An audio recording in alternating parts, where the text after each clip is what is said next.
Hello, hello! So today we are going to talk about water, and I'm going to give you all of my tips for water control when using watercolor paints. Different brushes will hold different amounts of water. So mop brushes or large round brushes will hold a lot of water versus the thinner synthetic haired brushes. I start to paint and my palette is dry. I will dip my brush into the water, drag it along the sides to remove heavy droplets, and then come to my palette and start mixing the paint and the water together. And if I think it needs more pigment, I will add more pigment. I will add more water if I want it more watered down. But just remember this: more pigment equals a darker color, more water equals a lighter color. And depending on what you're painting, you're going to want more water or more pigment. So this consistency of pink that I have made right here is what I would consider middle of the road wash. It's not super washed out or light, and it's also not super pigmented. For this next wash, I've added water to the same color, and I'm going to paint it on here, and you can see that it's the same color, but now it's a light pink. So if you ever need a lighter color, you just add water. If you need a darker color, like up here, add more pigment. So I add pigment to my wash, but then I can also add pigment straight from the well. So adding water or adding pigment will completely change one color into a lighter or darker value, which is great because then you don't need multiple pinks. You can just get one pink for your palette.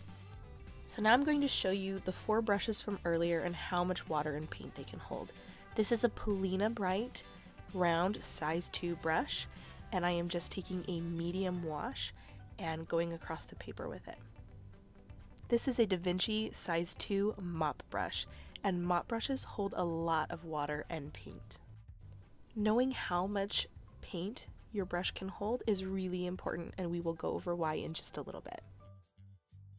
This brush is a Master's Touch 3/8 flat.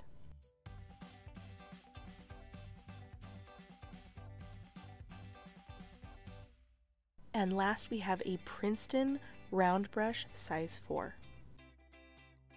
Knowing how much water and paint each of your brushes can hold is super important because it will help you determine which brush you should use for a project. In this example, I'm going to show you the difference between a mop brush and a small round brush in painting a large space. So this is the Da Vinci mop brush size 2, and I only dipped it into the paint one time. It held a ton of paint, and I was able to paint a really large space with paint to spare.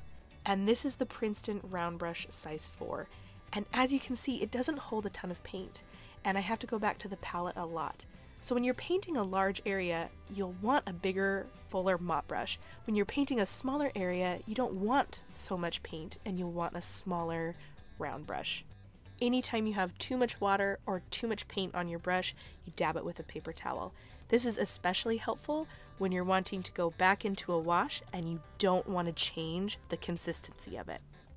It's really important to have the right amount of wash made up on your palette before you start painting an area, because if you add more pigment or more water to that area, it will create what's called blooms.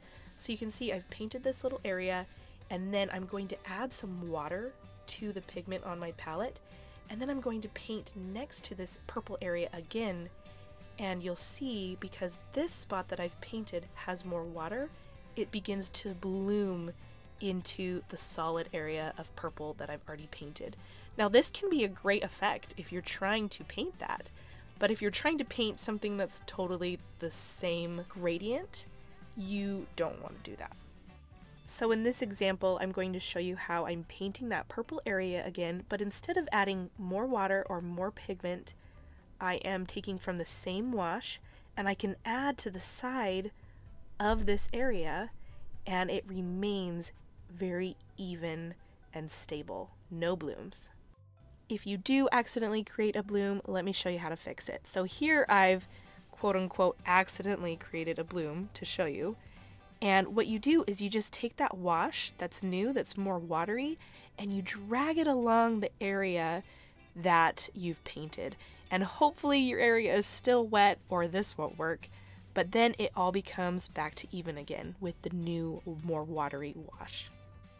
I also did a little experiment to show you how quickly your paint will dry and how long you have to add colors to blend. So this is adding some purple blue right away. This is after 30 seconds, still pretty wet. This is after 60 seconds, 1 minute. This is after 90 seconds, and you'll see this is when it's starting to dry, and then 2 minutes. If my initial pink wash was more watery, it would make it so that I had a longer time to blend those colors in because it would still be wet after 2 minutes.